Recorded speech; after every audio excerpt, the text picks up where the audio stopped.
లక్ష్మి షాదీ ముబారక్లను వెంటనే కళ్యాణ లక్ష్మి షాదీ ముబారక్లను వెంటనే కళ్యాణ లక్ష్మి షాదీ ముబారక్లను వెంటనే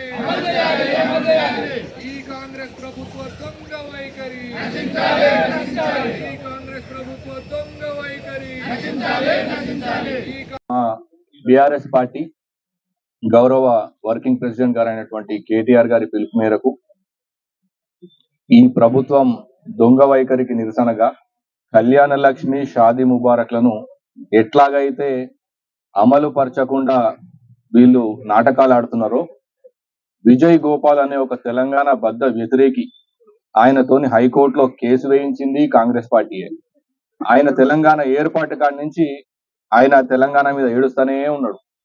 తెలంగాణ గత ప్రభుత్వం మీద గాని తెలంగాణ అభివృద్ధి మీద గాని ఎప్పుడు ఏడ్చే వ్యక్తి ఆ విజయ్ గోపాల్ అనేటువంటి. అటువంటి వ్యక్తి హైకోర్టులో కేసు వేస్తే దానికి కనీసం సమాధానం ఇవ్వకుండా ఈ కాంగ్రెస్ ప్రభుత్వం టైంపాస్ చేస్తూ వచ్చింది. దానికి ఒక స్టే రావడం జరిగింది. ఇప్పటికైనా కళ్ళు తెరిచి ఈ దొంగ కాంగ్రెస్ ప్రభుత్వము రేవంత్ రెడ్డి ఆధ్వర్యంలో ఎట్లాగైతే ఈ దోపిడీ కాంగ్రెస్ ప్రభుత్వం నడుస్తున్నదో వాళ్ళు కనీసం ఆ రిప్లై ఇప్పటికైనా ఇవ్వాలే. ఎంత తొందర అయితే అంత తొందరగా కళ్యాణ లక్ష్మి షాదీ ముబారక్లను పునరుద్ధరించాలని చెప్పి మేము డిమాండ్ చేస్తూ ఈరోజు ధర్నా కార్యక్రమం నిర్వహిస్తా ఉన్నాం. అలాగే మేము మొన్న చేసిన రోడ్డు ధర్నా దగ్గర మేము చెప్పడం జరిగింది, స్థానికంగా ఎమ్మెల్యే గారు ఎప్పుడైతే కళ్యాణ లక్ష్మి షాదీ ముబారక్లు పంచనీకి వస్తారో ఆయనను ఖచ్చితంగా నిలదీస్తాం. ఎందుకంటే కాంగ్రెస్ ప్రభుత్వం దీంతో పాటు తులం బంగారం ఇస్తామని చెప్పి మాట ఇచ్చినారు. దానికి మేము ఖచ్చితంగా నిలదీస్తామని చెప్పి చెప్పడం జరిగింది. కానీ ఈ రోజు చూస్తే అసలుకే ఎసరు వచ్చింది. ఈ రోజు అసలుకే ఆ కళ్యాణ లక్ష్మి చెక్కులకే ఎసరు వచ్చింది. ఈ రోజు ఏ తులమానం బంగారం అయితే గాలికి పోయింది, ఇప్పుడు దానికే ఎసరు పెట్టేసి. కాబట్టి నేను ఈ ప్రభుత్వాన్ని మేము గట్టిగా డిమాండ్ చేస్తా ఉన్నాం, ఇప్పటికైనా ఈ ప్రభుత్వం స్పందించి మంచి అడ్వకేట్లు ఎట్లాగో ప్రభుత్వం తరఫున ఉంటారు కాబట్టి ఇంకా ఆలస్యం చేయకుండా ఈ కళ్యాణ లక్ష్మిని పునరుద్ధరించాలి. మీరు చిత్తశుద్ధితోని పనిచేయాలి, లేకపోతే ఆడపిల్లలు మిమ్మల్ని చీపుర్లతోని ఊరికి ఇస్తారు ప్రతి ఊర్లలో అని చెప్పి నేను హెచ్చరిస్తా ఉన్నాం. అలాగే ఈ కాంగ్రెస్ ప్రభుత్వం వచ్చిన తర్వాత తెలంగాణను గాలికి వదిలేసిన మాట వాస్తవం. కేసీఆర్ గారి ఆనవాళ్ళు జరిపేస్తామంటే కేసీఆర్ గారి కన్నా ఇంకా అభివృద్ధి చేస్తాడేమో.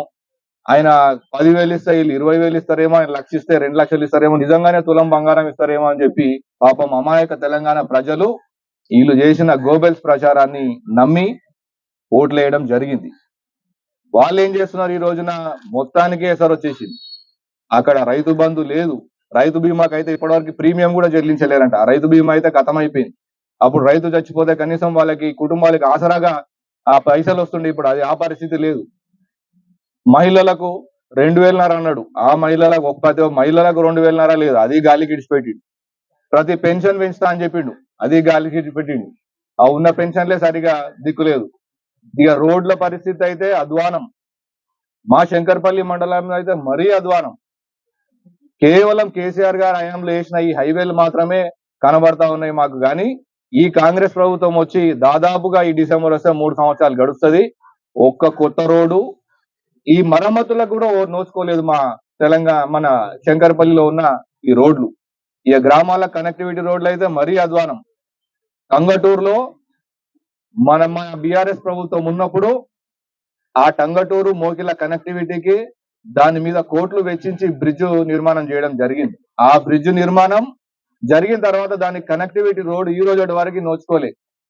పాపం వాళ్ళందరూ మా ఎమ్మెల్యే గారికి ఓట్లు వేసిర్రు, ఊరోళ్ళందరూ బ్రిడ్జ్ వేసినారు. ఇప్పుడు రోడ్డు కూడా కనెక్టివిటీ వస్తుంది అని చెప్పి ఆశతోని మా ఎమ్మెల్యే గారికి ఓటేస్తే ఇప్పటి వరకు 3 సంవత్సరాలు అయిపోతుంది. ఇప్పటి వరకు దాని పని కూడా ఇంకా స్టార్ట్ కూడా చేయలే. ఈ వర్షాకాలంలో అయితే మరీ అధ్వానం పరిస్థితి. కాబట్టి మేము ఒకటే డిమాండ్ చేస్తా ఉన్నాం, ఇప్పటికైనా కళ్ళు తెరిచి మా ప్రాంతం మొదటగా చేవల్ల ప్రాంతాన్ని, శంకర్పల్లి ప్రాంతాన్ని మీరు అభివృద్ధి చేయాలి. ఈ కళ్యాణ లక్ష్మి షాదీ ముబారక్ ను వెంటనే పునరుద్ధరించాలి. లేదంటే మేము ముందుగా చెప్పినట్టుగా ఎమ్మెల్యే క్యాంప్ ఆఫీస్ ని కూడా మేము ముట్టడించే కార్యక్రమం కూడా తొందరలోనే చేపడతామని చెప్పి ఈ సభాముఖంగా మళ్ళీ కూడా హెచ్చరిస్తూ సెలవు తీసుకుంటున్నా. జై తెలంగాణ.